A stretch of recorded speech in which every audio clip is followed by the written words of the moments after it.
Muy buenas tardes, bienvenidos una vez más a este programa llamado Jóvenes con Propósito. Mi nombre es Germán Castillo. Y Adriana Rivera. Nuestro propósito es que juntos crezcamos en el conocimiento bíblico de Cristo para poder vivirlo. Les recordamos que si tienen al alcance algo para poder hacer anotaciones, sería fantástico que pudieran escribir de lo que vamos a estar platicando.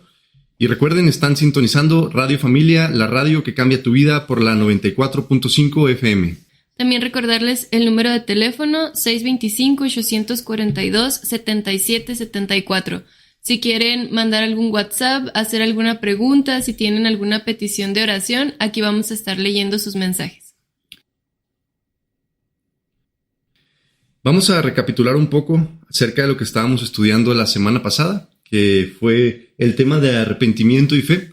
Estuvimos tocando algunos puntos interesantes. No sé si, Adriana, quieres compartir acerca de lo que estábamos hablando. Sí, la semana pasada estuvimos hablando que el arrepentimiento lleva 3 cambios importantes en la vida de todo ser humano, que es cambio en el pensamiento, cambio en los deseos y cambio en la voluntad, que esto último significa un cambio en lo que estamos haciendo. Por lo tanto, hay una evidencia, debe haber una evidencia de que nos hemos arrepentido. Pero estábamos platicando, ¿por qué es importante o por qué es necesario arrepentirnos? Entonces, estábamos hablando que el pecado es todo lo que pensamos, todo lo que decimos y todo lo que hacemos que va en contra de Dios, que desagrada a Dios. Y como consecuencia de esto, hay 2 muertes, la muerte física y la muerte espiritual. La muerte física es toda la muerte que va a tener cualquier persona, ya sea por vejez, por problemas de salud, en algún accidente, etc. En algún momento va a morir. Sin embargo, también existe la muerte espiritual. Y la parte espiritual nos habla de que hay 2 destinos a los cuales podemos ir después de tener la muerte física, y es el cielo o es el infierno. Y es aquí donde radica la importancia de arrepentirnos. Así es, así que el arrepentimiento es algo mucho, mucho más profundo que algunas lágrimas durante algún evento especial, en alguna conferencia o bien en alguna predicación de parte de alguna persona. Esto es algo que se convierte en parte de la vida de esta nueva persona, esta nueva creación que ha pasado a formar parte de la familia de Dios. Porque esta evidencia no deja de manifestarse.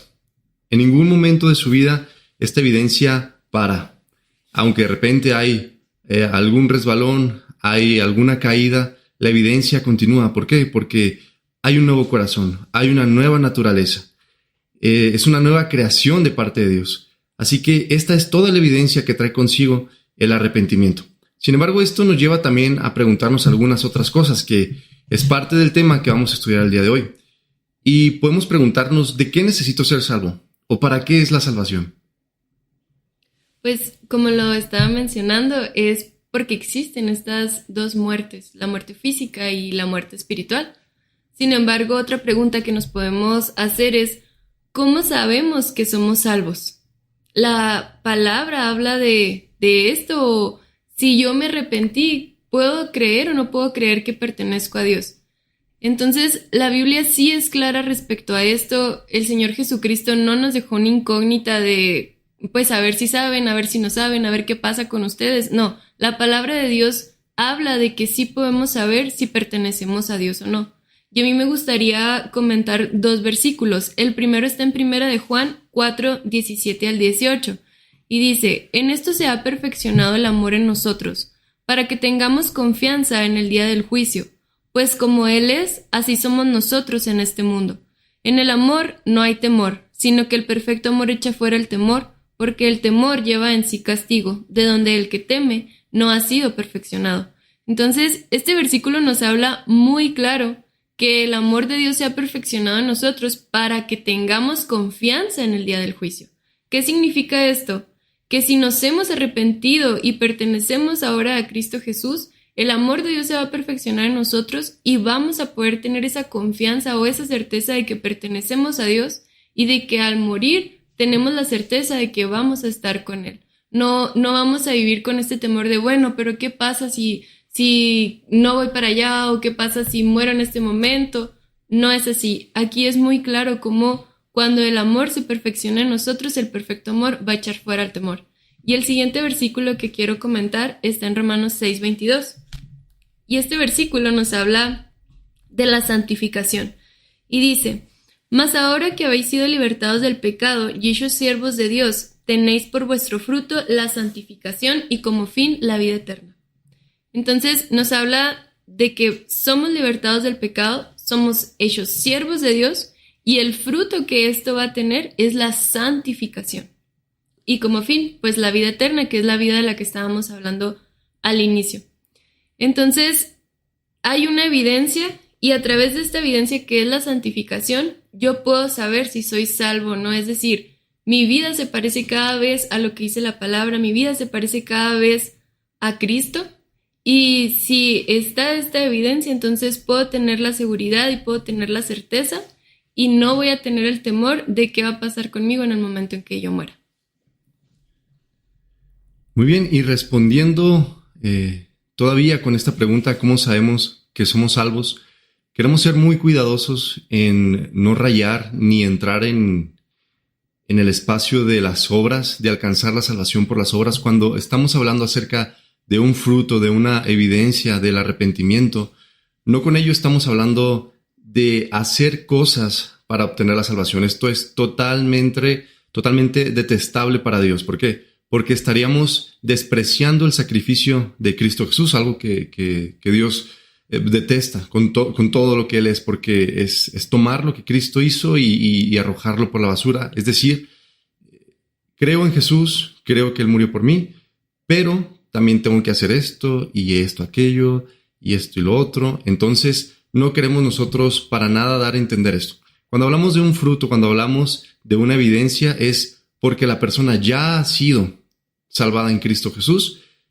Esta nueva naturaleza manifiesta en esta persona que ya ha sido salvada por Cristo Jesús un nuevo carácter, una nueva vida, una nueva mente.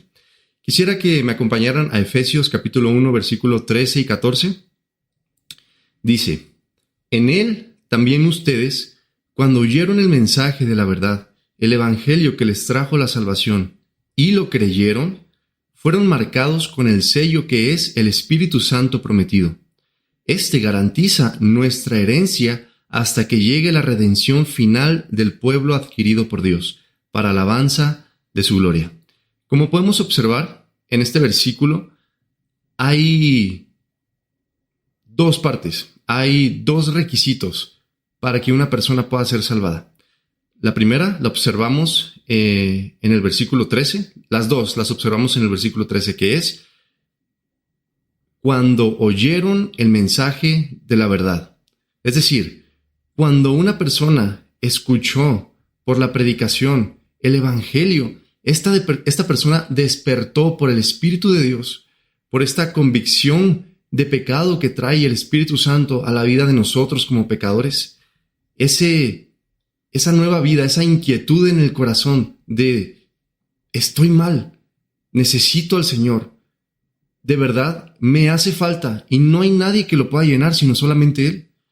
La otra parte está un poco más adelante cuando dice y lo creyeron, es decir, escuchar y creer es lo que una persona necesita para ser salvada. Más adelante en el versículo 14 dice: fueron marcados con el sello que es el Espíritu Santo prometido. Y ya está, no se necesita nada más. Una persona escucha el evangelio, hay convicción en su corazón y lo cree, esa persona es sellada con el Espíritu Santo de la promesa. Es decir, ahora delante de Dios esa persona está identificada como uno de sus hijos y ya no hay nada que temer, porque ahora cree con todo su corazón y con toda su mente que en verdad Jesús ha perdonado sus pecados, después de haber escuchado el evangelio.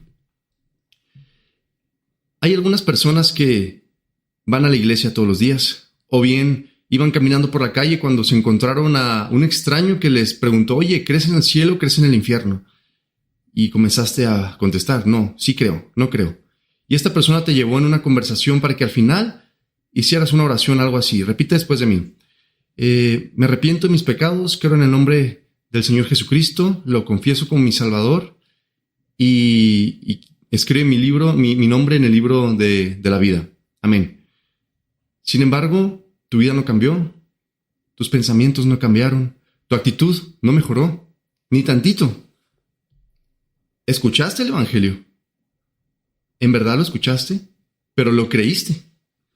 Así es que, cuando nosotros somos expuestos a la palabra de Dios, como hablábamos la semana pasada, si no tenemos una nueva relación con el pecado, entonces, muy probablemente no hay un nuevo nacimiento, no hay una nueva mente, no hay nuevos deseos en nuestras vidas. Aunque vayamos a la iglesia, aunque leamos las Biblias, aunque las personas nos platiquen acerca del Evangelio. Pero cuando escuchamos y creemos, entonces somos sellados con el Espíritu Santo de la promesa. Creo que esto es muy importante en la vida del cristiano, porque, como hablamos la semana pasada, muchas veces vivimos con este temor.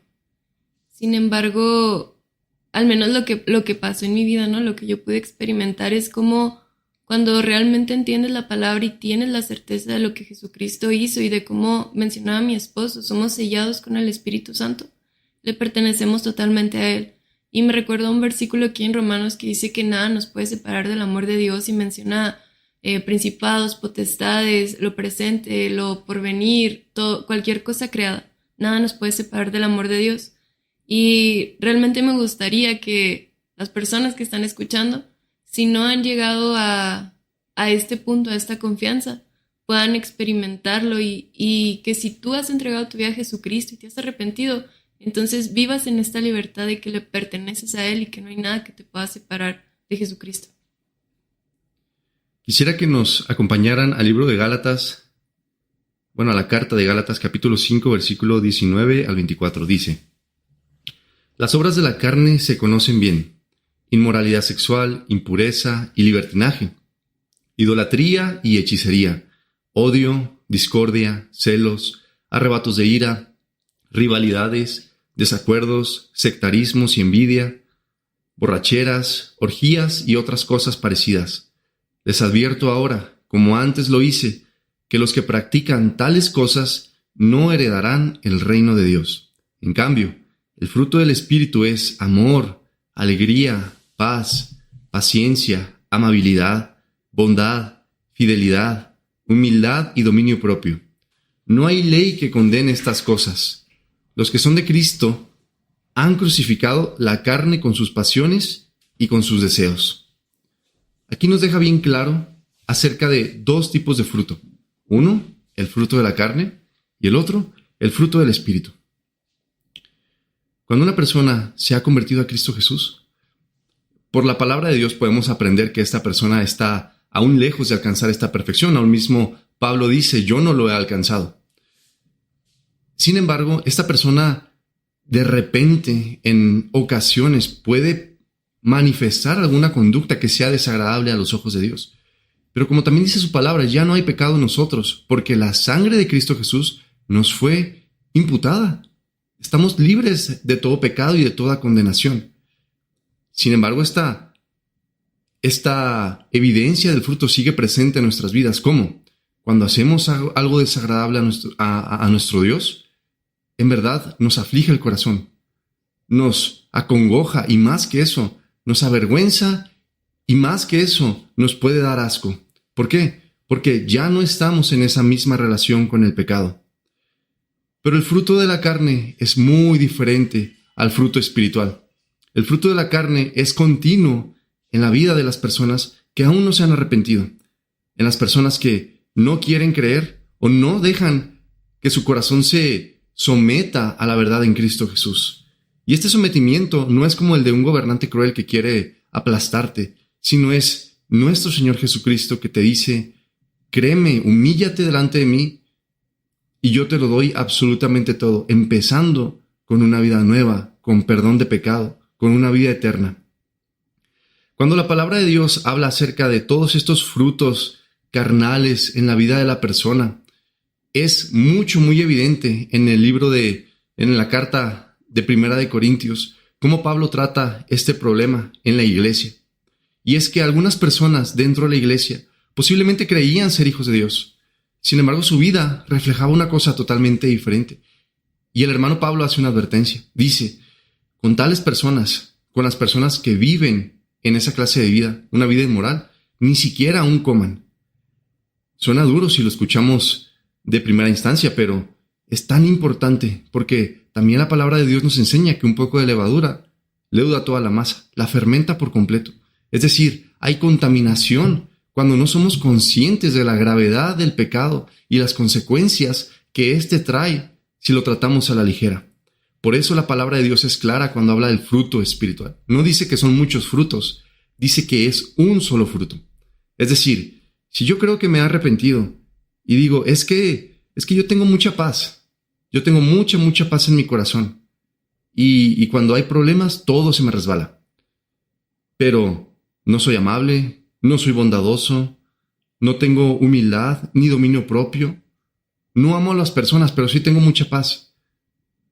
Me estoy engañando a mí mismo, porque la palabra habla de un solo fruto. Amor, alegría, paz, paciencia, amabilidad, bondad, fidelidad, humildad y dominio propio. Es un solo fruto que se va desarrollando en la vida del nuevo creyente. Un desarrollo que es el Espíritu Santo quien lo va dando. Todas nuestras pasiones ahora están sujetas en Cristo Jesús y nosotros podemos tener el dominio para decir no al pecado. Y como dice 1 Juan, pero hijitos, si pecan, sepan que tienen un abogado. Ese abogado es Jesucristo. Aunque será el mismo juez que condenará a todos los incrédulos, es para ustedes un abogado cuando han pecado. Y todo esto va incluido en la fe. Una vez que nos arrepentimos y en verdad confesamos a Jesucristo como nuestro Señor y nuestro Salvador. Ahora vamos a leer un poco más en la misma carta de Gálatas, capítulo 6, versículos 7 al 9. Dice, no se engañen, de Dios nadie se burla. Cada uno cosecha lo que siembra. El que siembra para agradar a su carne, de esa misma carne cosechará destrucción. El que siembra para agradar al Espíritu, del Espíritu cosechará vida eterna. No nos cansemos de hacer el bien, porque a su debido tiempo cosecharemos si no nos damos por vencidos. No es la primera vez que Dios, a través de su palabra, nos hace una advertencia parecida a esto. No se engañen. No se vean la cara creyendo ser algo más de lo que no son. Si nos arrepentimos, habrá frutos de arrepentimiento. Si no nos arrepentimos, no los habrá. Y es que la palabra siempre es clara al respecto. La salvación nunca será un tema confuso para la humanidad. Ahora, si no queremos dejar nuestro pecado, si no queremos dejar esa vida que nos ata a la condenación, bueno, ese será un asunto totalmente diferente. Pero la palabra de Dios sigue siendo completamente clara. ¿Te has arrepentido? ¿Dónde está tu fruto? ¿Dónde está la evidencia de que has nacido de nuevo y que esa naturaleza caída ha formado parte del pasado? Y ahora una naturaleza divina, como dice Segunda de Pedro, me parece Segunda de Pedro capítulo 1, versículo 4, o Primera de Pedro capítulo 1, versículo 4. Por las promesas de Dios somos participantes de una naturaleza divina. Por último, respecto a esta pregunta, Mateo capítulo 7, versículos 15 al 20 dice, cuídense de los falsos profetas. Vienen a ustedes disfrazados de ovejas, pero por dentro son lobos feroces. Por sus frutos los conocerán. ¿Acaso se recogen uvas de los espinos o higos de los cardos? Del mismo modo, todo árbol bueno da buen fruto, pero el árbol malo da fruto malo. Un árbol bueno no puede dar fruto bueno. Un árbol bueno no puede dar fruto malo, y un árbol malo no puede dar fruto bueno. Todo árbol que no da buen fruto se corta y se arroja al fuego. Así que por sus frutos los conocerán. Aquí Jesús está hablando de los fariseos. Está hablando de la masa, del leudo que trae consigo estos fariseos con sus doctrinas de hombres y sus enseñanzas acerca de obedecer una ley imposible para la humanidad. Sin embargo, dice algo clave para cada uno de nosotros. primero en lo personal y ya al último para poder cuidarnos en la iglesia. Es decir, por sus frutos los conocerán. Por sus frutos podrán saber si ellos son de la familia de Dios o si no lo son. Sin embargo, al final, ninguno de nosotros puede ver el corazón de las personas, de tal manera que nadie puede llegar a decir, tú irás al infierno o tú irás al cielo. Eso le corresponde solamente al Señor Jesucristo. Pero sí tenemos ojos, oídos, para poder analizar quiénes están alrededor nuestro, quiénes conviven conmigo todos los días, quiénes conviven con mis hijos, quiénes son mis amigos, quiénes son esas personas íntimas en mi vida. Aman al Señor Jesucristo, se entregan al Señor Jesucristo, su pasión es el Señor Jesucristo, o los deseos de la carne, la vanagloria de la vida. Bueno, esto será un tema para otro día, pero principalmente, en un espejo yo me veo y pregunto, ¿amo al Señor Jesucristo? ¿Mi vida refleja que amo al Señor Jesucristo? ¿He cambiado mi forma de tratar a mis amigos, a mis padres, a mi pareja, a mis hijos? Ahí está la evidencia. Gloria al Señor. Entonces hay un arrepentimiento genuino. Pero si me veo al espejo y no veo absolutamente nada de eso, quiero que sepas que la misericordia del Señor hasta este día te ha alcanzado, para que te arrepientas de tu pecado y creas en Cristo Jesús. Entonces serás sellado con el espíritu de la promesa. Serás marcado como un hijo de Dios.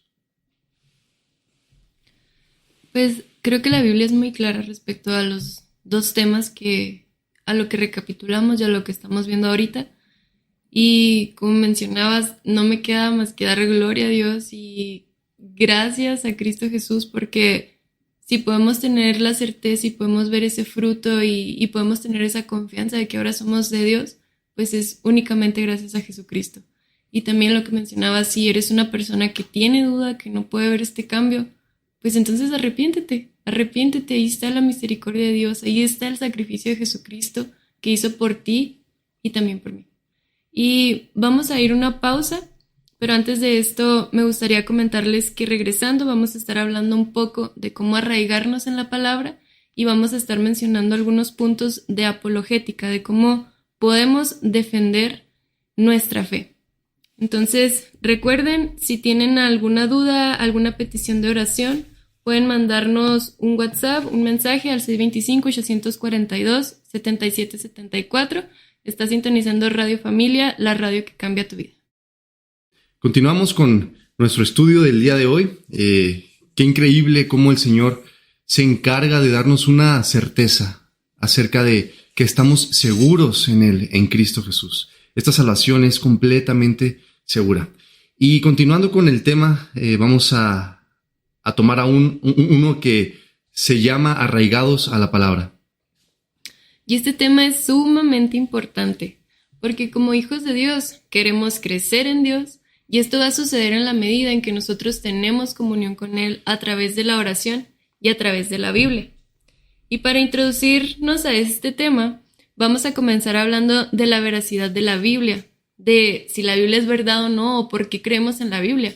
Porque como les acabo de mencionar, para que podamos crecer en Dios tenemos que arraigarnos en la palabra. Pero muchos pueden tener la duda, bueno, pero ¿cómo sé que la Biblia es real? Creo que a todos nosotros nos ha pasado esta pregunta por la mente y sobre todo cuando recién nos convertimos o antes de conocer a Cristo teníamos esta duda, pero si es real, no es real, ¿por qué tengo que leerla? ¿Por qué tengo que seguirla? Entonces vamos a estar tocando algunos puntos acerca de esto y cómo la Biblia es verdad y es comprobada en muchísimas áreas y como hijos de Dios debemos de saber cómo llegó hasta nosotros. Para comenzar, quiero mencionar dos cosas muy importantes. Dios se revela de dos formas a nosotros. La primera es la revelación natural y la segunda es la revelación especial. La revelación natural es todo aquello que tiene que ver con la creación, como dice en Romanos 1:20. Pues desde la creación del mundo, todos han visto los cielos y la tierra, por medio de todo lo que Dios hizo. Ellos pueden ver a simple vista las cualidades invisibles de Dios, su poder eterno y su naturaleza divina. Así que no tienen excusa para no conocer a Dios. Esta es la primera revelación que Dios hace de Él mismo hacia la humanidad. Y creo que muchos de nosotros, aún antes de convertirnos, podíamos ver esto, podíamos salir al cielo y ver un atardecer, podíamos ver cómo crece una planta y saber que éramos tan pequeños y pensar, es que hay un Dios, existe alguien que es superior a mí. Cuando vemos, por ejemplo, la complejidad de nuestro cuerpo y podemos pensar, tiene que haber un diseño, tiene que haber un creador de todo esto que estoy viendo. La siguiente forma en la que Dios se revela es la revelación especial. Hebreos 1:1-2 dice, Dios, habiendo hablado muchas veces y de muchas maneras en otro tiempo a los padres por los profetas, en estos postreros días nos ha hablado por el Hijo, a quien constituyó heredero de todo y por quien asimismo hizo el universo. Aquí nos está hablando de la Biblia y de Jesucristo. Nos está diciendo que Dios se reveló a través de los profetas y también nos está diciendo que se reveló a través de Jesucristo cuando Él vino. Entonces, el Señor se revela a través de la creación, pero se revela de manera especial a través de la Biblia, y es donde podemos conocerlo profundamente, saber qué es lo que Él piensa, qué es lo que Él quiere, cuál es el propósito de nuestra vida como humanos, y aún conocer lo que va a pasar después. Entonces, dicho esto, quiero comenzar mencionando algunos puntos. Y esto es muy importante. Por favor, si tienes pluma, cuaderno ahí cerca, toma nota. Esto te va a ayudar mucho en el momento en que sientas que tu fe está flaqueando, en el momento en que incluso alguien te pueda atacar. Si tú vas a la universidad, a la secundaria, si estás en tu trabajo, si tienes personas cerca de tu entorno que no conocen a Jesucristo y te pueden llegar a hacer preguntas, entonces estos son los puntos que tú puedes contestar acerca de esto. Lo primero que debemos conocer es que el Antiguo Testamento se reveló a través del Nuevo Testamento. Entonces, el Nuevo Testamento es la revelación del Antiguo Testamento. ¿Qué significa esto? Que todo el Antiguo Testamento nos hablaba de Jesucristo. En Génesis 3:15, Dios dice, y pondré enemistad entre ti y la mujer, y entre tu simiente y la simiente suya. Esta te herirá en la cabeza, y tú le herirás en el calcañar. Desde aquí ya nos está hablando de que iba a venir Jesucristo, está diciendo que va a venir de la simiente de la mujer, que va a venir un Salvador, que es un tema muy profundo, pero podemos ver cómo en la cultura israelita lo estaban esperando, las mujeres estaban esperando tener al Mesías. Punto número 2 es que el arca apuntaba a Jesucristo, los sacrificios, incluso muchos de los salmos son mesiánicos, y va aunado a lo que estaba comentando. Todo el Antiguo Testamento es revelado en el Nuevo Testamento. Siempre estuvo Jesucristo presente y siempre estuvo presente que iba a haber un sacrificio, que iba a haber un Salvador. En 1 Corintios 10:2-5 dice, y todos en Moisés fueron bautizados en la nube y en el mar, y todos comieron el mismo alimento espiritual y todos bebieron la misma bebida espiritual, porque bebían de la roca espiritual que los seguía y la roca era Cristo. Y a mí me encanta este versículo porque hace referencia a que en el desierto los iba siguiendo una roca que era Jesucristo. Entonces, Jesucristo está presente en toda la Biblia nos habla de Jesús. El punto número 2 es que para poder arraigarnos hay que entender la Biblia en su contexto. Y esto es sumamente importante. Es importante que estudiemos el contexto histórico del pasaje y que estudiemos el contexto cultural y social de lo que estamos leyendo y de lo que se está hablando. ¿Por qué? Porque a causa de no hacer esto, se crean las falsas doctrinas. Y les voy a poner un ejemplo. En Job 2:9 dice, entonces le dijo su mujer, aún retienes tu integridad, maldice a Dios y muérete. Entonces, ¿qué pasa? Si yo nada más agarro un versículo y lo leo sin saber qué está diciendo todo lo que está alrededor, ¿qué va a pasar? Que yo puedo sacar una doctrina de esto, puedo hacer una oración de esto. Sin embargo, eso es lo que nos está diciendo la palabra, a eso nos está guiando la Biblia. ¿Maldice a Dios y muérete? No, no es así. Entonces, por eso es tan importante estudiar la Biblia en contexto. Y hay una frase que nos decían en el Instituto Bíblico que dice, un texto fuera de contexto es un pretexto. ¿Por qué? Porque yo puedo sustentar muchas cosas que yo creo o que yo pienso agarrando un versículo al azar y acomodándolo a mis deseos, a mis pensamientos, etc. Entonces, este punto es muy importante. Hay que estudiar la Biblia en contexto. Y quiero poner otro ejemplo de este punto. Romanos 8:28, que la mayoría lo conocemos, dice: y sabemos que a los que aman a Dios, todas las cosas les ayudan para bien. Esto es, para los que conforme a su propósito son llamados. Creo que la mayoría de nosotros hemos escuchado este versículo fuera de contexto, donde alguien que ni siquiera ama al Señor, que ni siquiera conoce al Señor, le están diciendo: tú no te preocupes, los que aman a Dios, todo ayuda para bien. Tú vas a pasar ese examen de universidad, tú vas a sacar adelante este trabajo, etcétera, etcétera, etcétera. Entonces, ¿eso es lo que nos está hablando el contexto del versículo?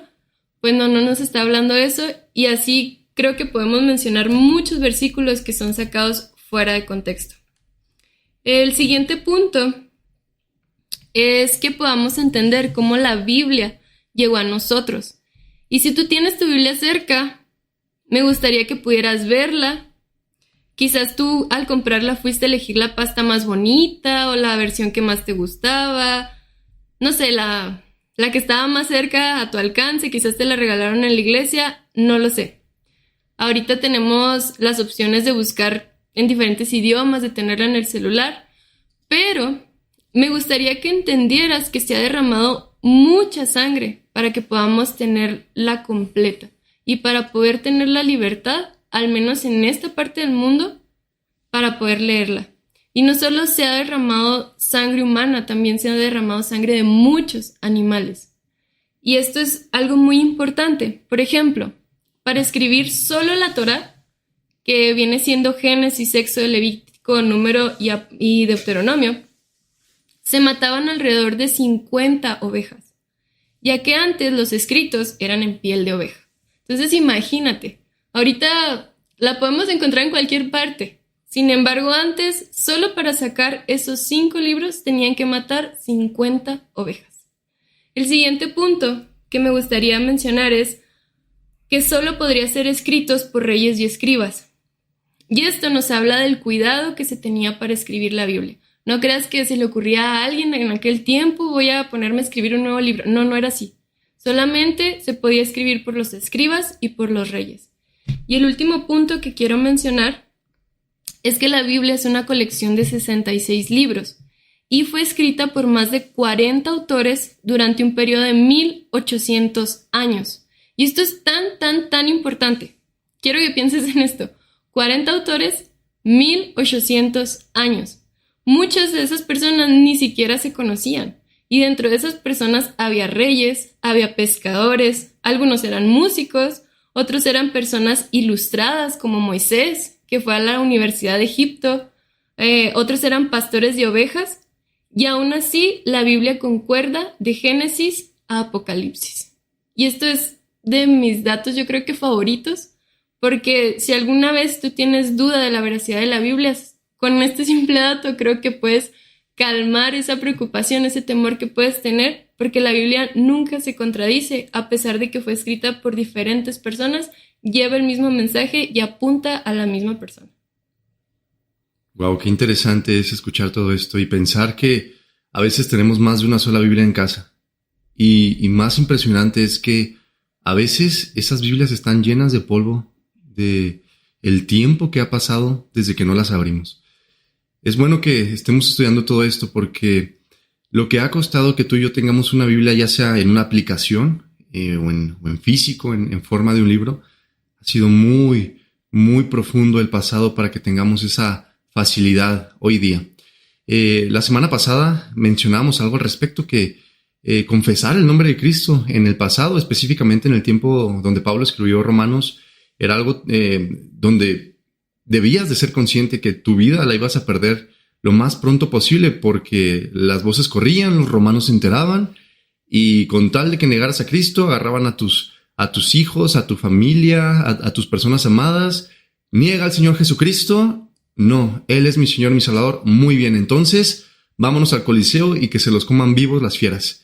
De verdad, la vida de nuestros hermanos que fue derramada porque nosotros tuviéramos la palabra de Dios tan accesible en nuestros días es algo increíble. Deberíamos de tomar eso en cuenta y apreciarlo bastante. Voy a mencionar brevemente acerca de un tipo de personas que platicó Adriana, es sobre los escribas. pero no sin antes hablar también de la importancia, recalcar en esa importancia que dijo Adrián acerca de conocer la palabra de Dios. A mí me gusta mucho usar un ejemplo, es acerca de Facebook. Tú te metes a Facebook y escribes el nombre de alguna persona en el buscador, encuentras a la persona y tú puedes ver sus fotos, puedes ver sus publicaciones, puedes ver sus videos, en qué lugar estuvo ayer, qué tipo de películas le gusta, qué tipo de música le gusta, quiénes son sus amigos, tal vez sus futuras vacaciones, no lo sé. Tú puedes investigar tanto de una persona en redes sociales y llegar al punto de decir, conozco a esta persona. Ahora imagínate que después de que alguien se ha metido a tus redes sociales, ha visto todas tus fotos, todos tus videos, se ha encargado de investigar todos tus gustos musicales, gastronómicos y sociales respecto a tus amigos, de repente vas caminando por el centro y una persona a lo lejos te grita, ¡oye! Y dice tu nombre. ¿Cómo estás? Se acerca y ¡órale, qué padre! Vi que ayer fuiste al cine con estas 3 personas y que te la pasaste genial. ¿Qué contestarías? Ah, sí, desconocido. Justamente eso hice ayer y estuvo padrísimo. Qué bueno que te interesaste en mí. La gente no reaccionaría de esa manera. Posiblemente gritarían acosador o ¿quién eres tú?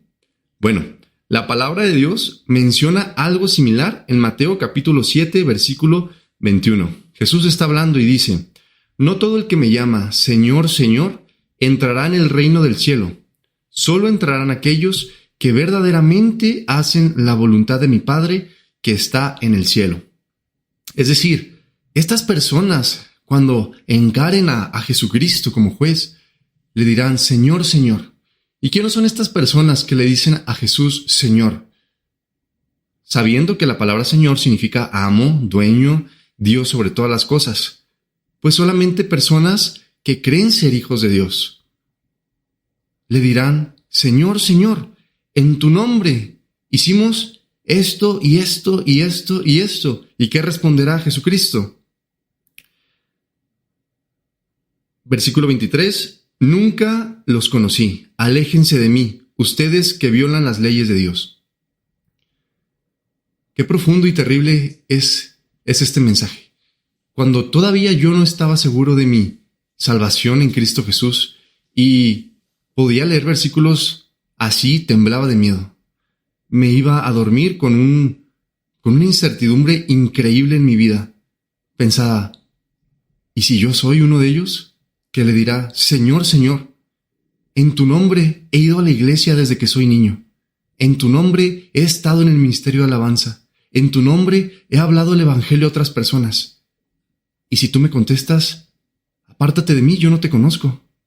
Y yo no podía con esa sensación. Pero qué alegría que mismo Jesucristo nos da la respuesta. Solo entrarán aquellos que verdaderamente hacen la voluntad de mi Padre que está en el cielo. Romanos, veíamos la semana pasada, capítulo 12, versículo 2 dice, no imiten las conductas ni las costumbres de este mundo.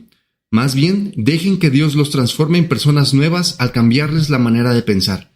Entonces, aprenderán a conocer la voluntad de Dios para ustedes, la cual es buena, agradable y perfecta. Y qué increíble, porque la palabra nos da la respuesta a nosotros. Vamos a conocer la voluntad de Dios en la medida que dejemos que Dios transforme nuestra mente, nuestra manera de pensar, quiénes somos por completo, es decir, someternos a Dios, humillarnos a Él y dejar que Él haga las cosas en nuestras vidas. Así conoceremos cuál es su voluntad. De esa manera no seremos como aquellos que dicen Señor, Señor, y serán rechazados por Jesucristo. Bien, todo esto porque ¿cómo conocer la voluntad de Dios? ¿Cómo dejar que cambie nuestra mente si verdaderamente no le conocemos? Si no tenemos una relación con Él, no podemos decir que le conocemos.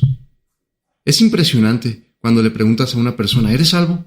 La mayoría va a contestar que sí. Algunos contestarán, no lo sé. Y unos más atrevidos contestarán, no lo soy. Lo impresionante no es los que contestan, no lo soy, o tal vez, sino los que contestan, sí lo soy. Y tú preguntas, ¿por qué? Y no tienen la menor idea por qué son salvos. Es decir, ¿creen ser salvos? ¿Creen conocer al Señor Jesucristo? pero ¿quién será ese Señor Jesucristo? ¿De veras me salvará? ¿De veras será tan poderoso para perdonar mis pecados? Bueno, para eso es necesario que la palabra de Dios se convierta en nuestra identidad. Aunque en el Antiguo Testamento leemos muchísimo acerca de Israel y pensamos, bueno, yo nací en este país, al otro lado del mundo, ¿qué tengo que ver yo con Israel o con los israelitas? Todo. Tenemos que ver absolutamente con todo. Si no eres hijo de papás judíos de alguna tribu, entonces no eres judío. Y si no eres judío, entonces eres gentil. Y como a mí posiblemente te llegó a pasar cuando leías el Antiguo Testamento, ¿y yo qué tengo que ver? Yo como gentil, ¿qué tengo que ver en la historia de Dios respecto al menos al Antiguo Testamento? Bueno, todo. Tengo que ver todo porque Dios pensaba en nosotros desde el principio. Él por eso escogió a Israel, para acercar a todo el mundo, y por todo el mundo se refiere a los gentiles, a su presencia, al perdón, a la misericordia, a una vida regenerada. Bueno, la historia fue diferente en la obediencia, en la desobediencia de Israel, pero no por eso deja de ser importante que la palabra de Dios se convierta en nuestra identidad, que la conozcamos a tal punto que podamos decir, sí, tú eres mi Dios y yo pertenezco a tu pueblo. Estos escribas que se encargaban de copiar los manuscritos eran personas que tenían un solo trabajo. Justamente eso, copiar la Torá o el Tanaj, que es como nosotros lo conoceríamos el Antiguo Testamento. Esto es aparte de la Torá oral. La tradición oral era conceptos un poco diferentes a lo que Dios ya había dicho y había sido plasmado de manera escrita. De hecho, de la tradición oral procede el Midrash, el Mishnah y el Gemara, que conforman en su conjunto el Talmud. Pero esos no son temas que ahorita nos interese platicar un poco, pero esto es lo que tiene que ver. Los escribas, ¿qué es lo que copiaban? Su deber era copiar los escritos sagrados en rollos nuevos para su preservación y difusión entre las sinagogas. Así que imaginen el espacio grandísimo que ocupaban tantos rollos solamente para poder encontrar, no lo sé, a Daniel. Tenían que tener una organización bastante amplia, si no, estarían en problemas. En las sinagogas se reunían todos los días de reposo para leer la ley y los profetas, y los judíos podían sentarse a escuchar las enseñanzas del rabí o del maestro que estaba en turno. Consideraban como una tarea muy, muy sagrada copiar los textos. No era cualquier cosa. No era como copiarle al compañero un examen o copiar un texto de Wikipedia. Era algo severamente importante. Las palabras no se podían llegar a tocar. La tinta tenía que ser negra y tenía que ser preparada con la receta precisa. El ancho de la distancia entre cada letra debía ser de un hilo. Se escribió en 3 idiomas, en el Antiguo Testamento, en hebreo y en arameo, y el Nuevo Testamento en griego. Así que, ¡wow! La importancia de entender estas cosas nos ayuda también a comprender la fidelidad en cada copia que se hizo. ¿Por qué? Porque fue una tarea que se llevó de una manera profesional, de una manera más que profesional, más bien de una manera consagrada a Dios. De hecho, platicando Adriana y yo el otro día hablábamos acerca de que estos escribas que se encargaban de pasar un rollo un rollo ya escrito a un rollo nuevo, cuando escribían el nombre de Dios, estas personas se bañaban, consideraban tan santo el nombre de Dios que les era necesario bañar su cuerpo que había escrito esta palabra antes y después de escribirla. ¡Qué interesante! Sin embargo, cuando vemos que Cristo Jesús viene, pues la conducta de estos escribas que se supone que debían de ser esos increíblemente maestros capacitados para reconocer a ese Mesías, a este Jesucristo, Dios hecho carne, y adorarlo y postrarse delante de él, pues produjo lo contrario. Lo asesinaron. Así que no fue tampoco su estudio en la ley lo que los mantuvo consagrados al Señor. Al contrario, fue ese conocimiento y ese orgullo en su corazón que provocó todo lo opuesto, asesinar al Salvador del mundo. Gracias a Dios, ese era su plan. Me gustaría concluir con un versículo que es Romanos 8:16 y dice: El Espíritu mismo asegura a nuestro espíritu que somos hijos de Dios. Todo esto que estamos platicando tiene un solo propósito, tenemos confianza que la palabra de Dios es la voluntad revelada a los seres humanos. Y Dios no anda haciendo las cosas a medias. Dios no anda revelando verdades huecas, verdades o semiverdades, perdón. Él dice claramente, ustedes pecaron en contra de mí, y yo voy a ir con todo en contra de ustedes.